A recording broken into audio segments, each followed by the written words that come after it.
otu nkwalite ọdịmma kpọrọ Christiana Anthony Agha Foundation chịkọbara ama nleta ahụike n'efu otu mkpụrụ ụbọchị wee nye ndị mmadụ na n'ise nke kansụl ime obodo Ọka South. Ya bụ ihe mereme dọkpụtara ụmụ nwoke na ụmụ nwanyị, ndị okenye nakwa ndị ntorobịa sitere n'obodo na mpụga obodo ahụ. Ọ bụ Dr. nakwa Dr. Mrs. Elechukwu Agha chịkọbara ya site na Munich Medical Practice Limited. Chibuzo Koye na ebe ahụ n'aha ABS.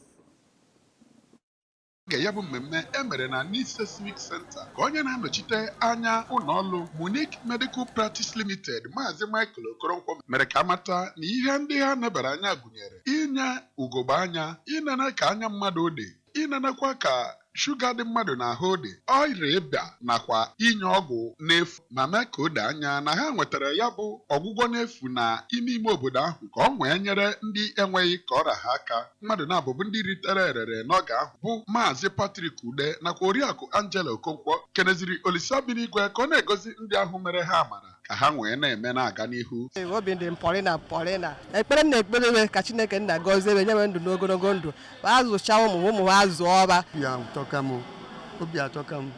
Ekpere a na-ekpere m ogologo ndụ na-arụ isi ike, ndị otu amahụwa